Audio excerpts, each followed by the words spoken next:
इस जेल का एक अजीब नियम था। सभी कैदियों को जूते पहनने की सख्त मनाही थी, लेकिन जेलर सभी मोटे और हाई टेम्परेचर वाली इलेक्ट्रिक प्रूफ जूते पहनते थे। और भी अजीब बात ये थी कि उनके पास कोई हथियार नहीं था। कैदी जब सोच में पड़ गए कि आखिर क्यों, तभी सामने वाले ने अपनी कमर से एक रिमोट निकाला, बस हल्का सा बटन दबाया और अगले ही पल जमीन से एक जबरदस्त करंट दौड़ गया। ये करंट जानलेवा तो नहीं था, लेकिन इंसान को असहनीय पीड़ा देता था। इसी वजह से लगभग 5000 कैदियों वाली इस जेल को सिर्फ 50 गार्ड ही कंट्रोल कर लेते थे। और ये तो बस सबसे नीचे वाला लेवल था, सबसे आसान। कैप्टन ने भाषण खत्म किया तो नए आए कैदियों को तुरंत खास जेल ड्रेस पहनाई गई। ऊपर से ये जगह जेल जैसी दिखती थी, असल में ये एक विशाल फैक्ट्री थी। कई लोगों को झूठे इल्जाम लगाकर यहाँ डाल दिया गया था, जहाँ उन पर 10 घंटे की क्रूर काम की शिफ्ट थोप दी जाती थी। हर वर्कशॉप का एक सुपरविजन ऑफिसर होता, जो वहाँ के सारे मामलों को देखता था। गार्ड्स सिर्फ तब आते थे जब नए कैदी को लाया जाता था, बाकी समय वो कभी वर्कशॉप में नहीं दिखते। लेकिन उन्हें कैदियों के भागने का डर भी नहीं था, क्योंकि अगर कोई भागने की कोशिश करता तो बस जमीन का इलेक्ट्रिक मोड चालू कर दो, पलक झपकते ही सब काबू में आ जाते। उत्पादन बढ़ाने के लिए जेल हर हफ्ते वर्कशॉप्स का रैंकिंग इवैल्यूएशन करती थी। जो पहला स्थान पाता उसे इनाम मिलता, बाकी सबको करंट की सजा झेलनी पड़ती। इसीलिए कैदी हर सेकंड जी जान से काम करते, एक पल भी बर्बाद नहीं करते। सुपरवाइजर ने नए आदमी को समझाया, जल्दी सीख लो, 1 घंटे के अंदर वर्कशॉप की पूरी प्रक्रिया समझनी होगी। दिन भर का काम खत्म होने के बाद सबको अपने कमरे में भेज दिया जाता। कमरा 3 स्क्वायर मीटर से भी छोटा था, बिल्कुल सोने वाले कैप्सूल जैसा। सारी जरूरी चीजें दीवारों पर फिट की हुई थी। दिन में 3 बार खाना पाइप से भेजा जाता, जितना चाहो खा लो, बस स्वाद इतना बेस्वाद कि कहना मुश्किल। स्वादिष्ट खाना सिर्फ वही खा सकते थे जो वर्कशॉप में पहला स्थान लाते। हर कैदी की सजा एक स्क्रीन पर दिखती थी, जो रोज कम होती जाती। यही देखकर कैदियों में जीने की चाह बनी रहती। लेकिन पिछले महीने अचानक रीसेंटेंस हुआ, हर कैदी की सजा दोगुनी कर दी गई। सभी इस पर चर्चा कर रहे थे, ऐसा क्यों किया, पर डिस्कशन को सुपरवाइजर ने जबरदस्ती रोक दिया, क्योंकि अगर गार्ड्स ने सुन लिया तो नतीजा बहुत बुरा होता। तभी सेल में अनाउंसमेंट हुआ, लाइट्स ऑफ, सोने का टाइम, 30 सेकंड में सबको बिस्तर पर होना ही होगा। अगर सफेद लाइट लाल हो गई तो करंट मारकर सीधा मौत दे देता था। इसीलिए यहाँ दरवाजे तक नहीं थे, कोई भागने की हिम्मत नहीं करता। सुबह सफेद लाइट फिर जलते ही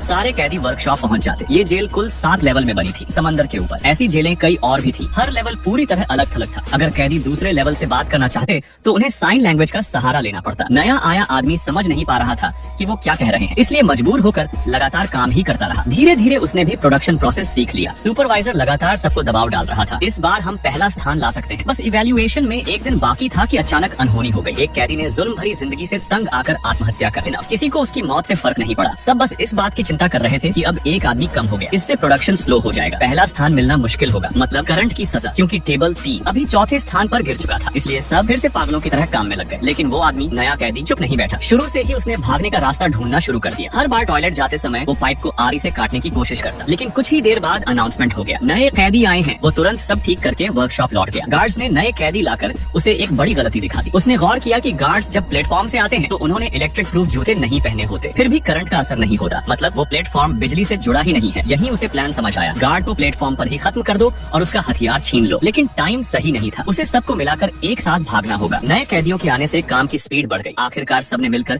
पहला स्थान हासिल कर लिया। उस दिन उन्हें करंट की सजा से छुटकारा मिला। लेकिन तभी एक कैदी ने साइन लैंग्वेज से खबर दी, दूसरे लेवल पर कुछ बड़ा हुआ है। नए आदमी ने पूछने ही वाला था कि अचानक उनका कमरा बहुत गर्म हो गया, ऑक्सीजन कम होने लगी, सांस लेना मुश्किल। Second floor is a mosquito doll, what was he saying? तभी अचानक लाइट्स चली गई, कुछ सेकंड बाद वापस आ गई। सुपरवाइजर ने तुरंत डिस्कशन रोक दिया। वो डर रहा था कि अगर गार्ड्स ने गुस्सा किया तो यहाँ भी सब मारे जाएंगे। जल्द ही सबको फिर से सेल में भेज दिया गया। कई दिनों के ऑब्जर्वेशन में नए आदमी ने नोटिस किया, सुपरवाइजर असल में बुरा इंसान नहीं था। उसने तुरंत मौके का फायदा उठाकर जोर से पूछा, क्या तुम्हारे मन में कभी भागने का ख्याल आया? हर लेवल पर कितने गार्ड पेट्रोल करते हैं? लगातार सवालों से सुपरवाइजर डर गया। उसे लगा कि डॉर्मेट्री में छिपे कैमरे उसकी बात सुन रहे होंगे। वो सोचने लगा, शायद मैं कल तक जिंदा न रहूं। एंडो को ये मजाक लगा। उसने कहा, गार्ड्स को हमारी बातों से कोई फर्क नहीं पड़ता, हम उनकी नजर में इंसान नहीं, जानवर भी नहीं। उनका काम सिर्फ दिन में 2 बार करंट चालू बंद करना और प्रोडक्शन चेक करना है। सुपरवाइजर थोड़ा हिला, लेकिन फिर भी उसने तय किया कि शांति से अपनी सजा काटना ही बेहतर है। अगली सुबह खबर आई, सेकंड फ्लोर के सारे कैदी करंट से मार दिए गए, कुल 100 लोग। सुपरवाइजर जानना चाहता था खबर कहाँ से आई, तो जवाब मिला, कल मेंटेनेंस टीम आई थी और उन्होंने सब कुछ अपनी आंखों से देखा था। लाउडस्पीकर ने आदेश दिया, कैदी नियम वाली पोजीशन में खड़े हो जाए। कोई बातचीत नहीं। कुछ लोगों ने कहा, दूसरी मंजिल वाले तो आजाद हो गए। इस पर सुपरवाइजर गुस्से में फट पड़ा। तभी अंडो ने उसे रोक लिया। सभी लोग खतरे में फंस चुके थे। मेयर ने सलाह तो मान ली, लेकिन फिर भी जिद पकड़कर सबको बताया कि ये सिर्फ अफवाह है, सच नहीं। मगर उसके मन में अब शक पैदा हो चुका था। फिर से एक और दिन की ड्यूटी शुरू हुई। ओलफ का बूढ़ा शरीर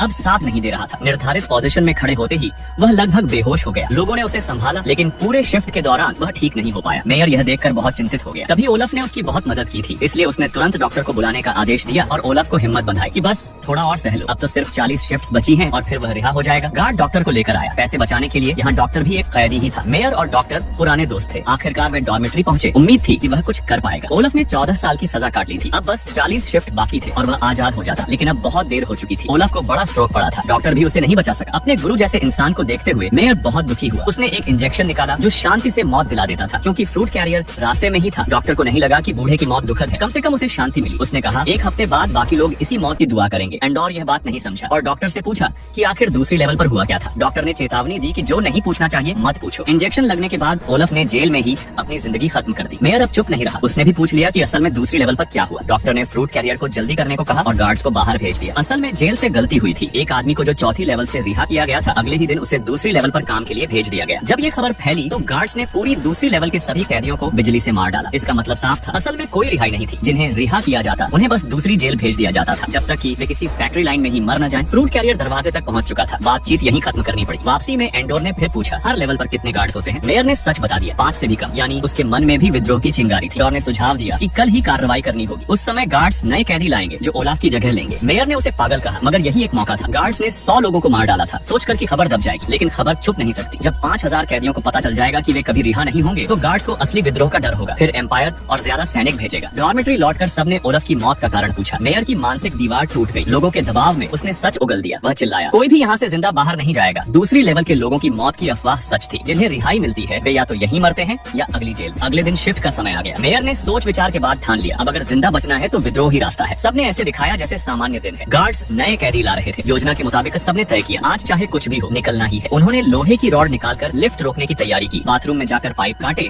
और फिर तैयार होकर लौट आए। जैसे ही गार्ड्स नए कैदी लेकर आए, सब तैयार थे। किसी ने प्लेटफॉर्म पर छलांग लगाई और लिफ्ट अटकाई। नए कैदी ने इलेक्ट्रिक स्टिक उठाई और गार्ड को गिरा दिया। हालांकि ऊपर वाले गार्ड ने उसे तुरंत मार दिया। बाकी कैदियों ने मिलकर पुर्जों से बने हथियार फेंके। 2 गन ही इतनी भीड़ को नहीं रोक पाई। पानी जमीन पर फैल चुका था। गार्ड्स ने बिजली चालू की। मेयर ने सबको चेताया कि कन्वेयर बेल्ट पर कूद जाओ। धीरे चलने वाले मर गए, कुछ झुलस गए, लेकिन शॉर्ट सर्किट होने से बिजली कट गई। मेयर बच गया। अब बिजली के बिना गार्ड्स असहाय थे। सबने मिलकर हमला किया। एंडोर ने एक गार्ड को गिराकर उसका हथियार छीन लिया। दोनों गार्ड्स मारे गए। फिर सब प्लेटफॉर्म पर चढ़ गए। गार्ड्स बहुत कम थे, रोक ही नहीं पाए। बाथरूम से पानी बहता रहा, निचली लेवल्स तक पहुंच गया। बाकियों को कुछ समझ ही नहीं आया कि हो क्या रहा है। कैदियों ने गार्ड्स का सामान बांट लिया, हथियार मिल गए। उन्होंने बाकी लेवल्स को भी संदेश भेजा, सच यही है, सिर्फ साथ मिलकर लड़ोगे तो ही आजाद होंगे। जेल का कंट्रोल रूम भी कब्जे में आ गया। हाइड्रो पावर स्टेशन बंद कर दिया गया। अब बिजली लौटाने में महीनों लगेंगे। गार्ड्स ने हार मान ली। बाकी कैदी सेल से निकलकर एग्जिट की ओर भागे। जो गार्ड्स बचे थे वे कोनों में छिप गए। एम्पायर की मदद का इंतजार करने लगे, लेकिन जेल झील के बीच बनी थी। सीधे बाहर निकलना संभव नहीं था। कुछ लोग पहले ही पानी में कूद पड़े। मेयर तैर नहीं सकता था। एंडोर भी खींचा गया। उसने ठीक से सुना नहीं। यह भागना बहुत क्रूर था। कुछ को मरना ही पड़ा, लेकिन एंडोर और एक साथी सफल रहे। वे रात में भाग निकले। अगले दिन एम्पायर के सैनिक आ गए। एंडोर चट्टानों में छिपकर बच निकला। सौभाग्य से सैनिक आलसी थे। उन्होंने पूरी तरह खोज नहीं की। यह ग्रह पानी से भरा था। मछली पकड़ने वाले वॉन्डरर्स यहाँ अक्सर आते थे। एंडोर और साथी ने दूर एक जहाज खड़ा देखा। यहाँ से बचने का एक ही तरीका था, वह जहाज छीनना। उन्होंने मौके का फायदा उठाकर दौड़ लगा दी। 2 वॉन्डरर्स वहीं खड़े रह गए। हैरान, उन्होंने दोनों को पकड़ लिया और जाल में फंसा दिया। वे चाहते थे कि एम्पायर को सौंप कर इनाम पाले। हालांकि वे एम्पायर से नफरत करते थे क्योंकि उन्होंने पानी को गंदा कर दिया था। फिर भी सोचा कि इनाम से उनका मछली पकड़ने का खर्चा निकल आएगा। बातों बातों में उन्होंने समझा कि एम्पायर की वजह से नुकसान कहीं ज्यादा है। फिर उन्होंने एम्पायर को गाली दी और तय किया कि इनाम नहीं चाहिए। उन्होंने जाल खोल दिया। उनकी मदद से एंडोर और साथी उस पुराने जहाज में सवार हुए। जहाज डगमगाता हुआ उड़ गया। एंडोर को लगा कि यह योजना असफल थी, शायद बाकी कैदी बच नहीं पाए। इसलिए उन्होंने तय किया कि वे अलग अलग रास्तों से जाएंगे ताकि पूरी गैलेक्सी को जेल ग्रह की सच्चाई बता सके।